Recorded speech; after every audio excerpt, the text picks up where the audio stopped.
underground. I click OK. And we can now see the structure of the final web page: an audio player, a block of text, a photo. I now want to enter a new block of text. Go back to my notepad, copy the next part, Ctrl C, paste it in. I want the first line as a headline, so I enter an asterisk. I click Finish. I want another photo.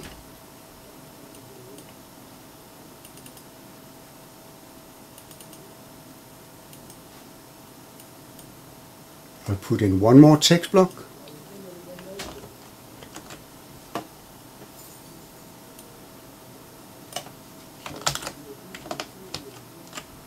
I click Paste Text. In this case I don't want a headline, so I just click Finish. I'll take one more photo, click on Graphics.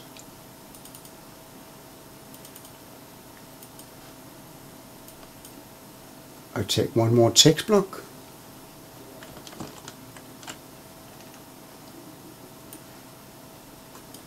Ctrl C, paste text, finish, and one more photo again.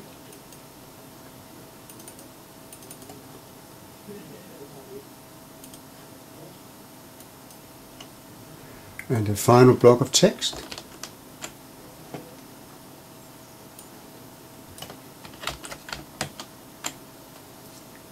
Paste, finish, and this is all I want for my web page, so I continue to select Dictionary.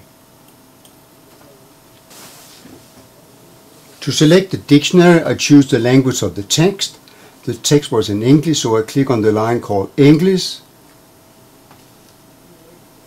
and here that is where I select which dictionary language to link to, from English to, and I'll just try to select English, so it will look it up in a monolingual dictionary, but the end user can actually change the language. So finally I can click on a summary to see everything that I have selected. This version of TextBlender gives me a summary of all the selections, like the headline, if there is an audio player to start with, the instructions to the end user, the size of the different text blocks, what the next button will link to, and the different copyright notices at the bottom. Should I want to change something, I can for instance go back to main content. I can there click on one of the text blocks. If I have found that there is an error, edit it and click Finish. You can click on Export to export the final web page from any of the areas in the TextBlender. So let's click on Export. It is now recommended to save your work, because that will enable you later on at another point in time to restart the TextBlender with all your settings and all your entries there, and you can go in and make changes. So that is what I'll do now. I've prepared an empty directory in the root that I call 00 demonstration. So I just save it there. And now for the web page. And I want to save the web page in the same directory. Call it Fred. And click Enter. It now tells me that the file is ready to open. I also get an option again to save the changes. If I do this now, that will override the original TextBlender file, so I will say no.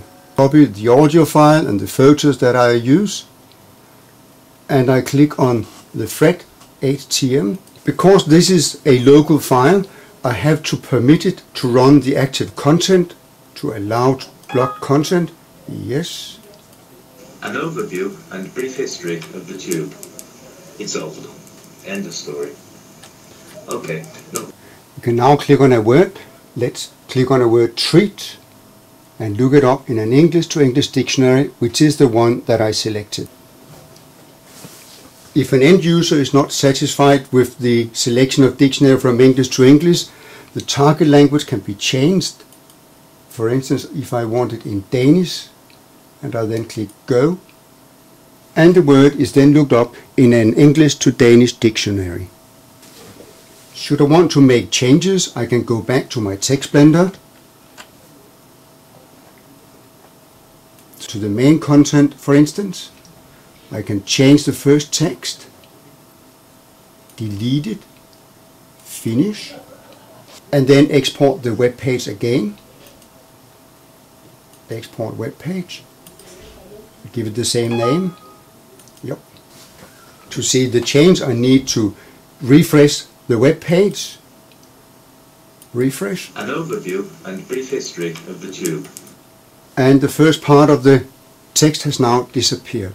You can learn more about the TextBlender and how to put the files online in the real internet by going to the web page called www.languages.dk. Click on the Tools area, and from there you can watch the different videos that shows how to do so. Enjoy!